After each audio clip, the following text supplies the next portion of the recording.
বিয়ের দিন পালিয়ে গিয়েছিলাম, 15 দিন পর আজকে বাসায় আসলাম। হঠাৎ মামি এসে বলল, কোন মেয়েরা বাসা থেকে পালায় জানিস? কোথায় ছিলি এতদিন? একথা বলে আমার গালে একটা চড় বসিয়ে দিল। এরপর পিছন থেকে মাও এসে আমার গালে একটা চড় বসিয়ে দিয়ে দেয়ালের দিকে ধাক্কা দিল। হঠাৎ করে দেখলাম আমার কপাল ফেটে রক্ত বের হচ্ছে। আমি সোজা হয়ে দাঁড়াতে আবারও মা চড় দিলেন। এবার ছিটকে দরজার সাথে লেগে আমার ঠোঁট কেটে রক্ত বের হতে লাগলো। মায়ের দ্বিতীয় চড়ে আমি ফ্লোরে পড়ে গিয়েছিলাম। এবার মামা এসে আমাকে লাথি মারতে যাবে, ঠিক সেই সময় মামি এসে আমার চুলের মুঠি ধরে টেনে হেঁচড়ে নিয়ে যেতে চাই। এরপর মামি বললেন আমাকে মেরে নাকি কোনো লাভ হবে না, আমাদের মুখ পুড়িয়ে নাকি আমি অনেক শান্তি পেয়েছি। এরপর মামি বলল আমাকে মেরে নাকি কোনো লাভ হবে না, আমাকে এবার টানতে টানতে স্টোর রুমে ফেলে দিলেন। এবার দরজা লাগিয়ে মামি চলে গেলেন। আমার কপাল আর ঠোঁট খুব জ্বলতে লাগলো। চুলের মুঠিটাও অমন ভাবে ধরাতে আমার মনে হচ্ছিল আমার জানটা যেন বের হয়ে আসছে। দরজার বাইরে আমার মা আর মামার গর্জন আমার কাছে খুবই বিষাক্ত লাগছে। তখন মা চিৎকার করে বলতে লাগলো, কি খেয়ে আমি এই মেয়েকে পেটে ধরেছি কে জানে, বাপ তো জন্মের পরেই ছেড়ে দিয়ে চলে গিয়েছে আর এই মেয়েকে আমার কাঁধে দিয়ে গেছে। আমার তো মন চাচ্ছে গলা টিপেই মেরে ফেলি। এরপর আমার মামা এসে মাকে চিৎকার করে বলতে লাগলো, তোকে আমি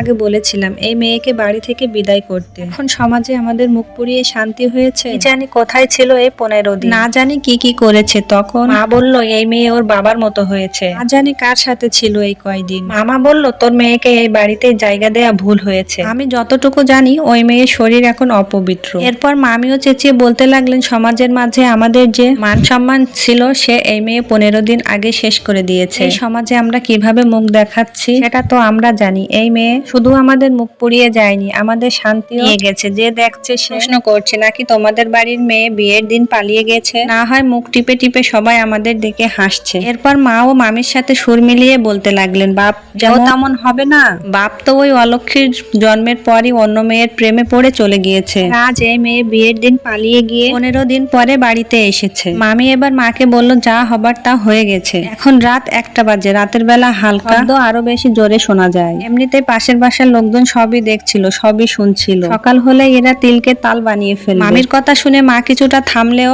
মামা তখন রেগে বলে উঠলেন, কাল সকালে যেন আমি এই অলক্ষী মেয়ের ছায়া না দেখি। আমি স্টোর রুমে বসে বসে সব কথা শুনছি আর কান্না করছি। এখন সবাই চুপচাপ হয়ে গেছে। মা, মামি, মামা হয়তো তারা এতক্ষণে শুয়ে পড়েছে। পরিবেশটা কেমন থমথমে হয়ে আছে। হঠাৎ করে স্টোর রুমের দরজাটা খুলে কে যেন পাশে এসে বসলো। হাতে থাকা ফোনের ফ্ল্যাশ লাইটটা জ্বলে ওঠার ফলে তার চেহারাটা আমি স্পষ্ট দেখতে পাই। সে কেউ নয়, সে মামি। মামিকে দেখে আমার কান্নার বেগটা আরো বেড়ে গেল। মামি আমার মুখটা হালকা করে চেপে ধরলেন যেন শব্দ বের না হয়। মামির চোখ দিয়ে অশ্রু ধরছে নিঃসন্দেহে। মামি আমার কপাল আর ঠোঁটটা ভালোভাবে পরিষ্কার করে দিয়ে অ্যান্টিসেপটিক লাগিয়ে দিল, লাগিয়ে সেখানে আদর দিয়ে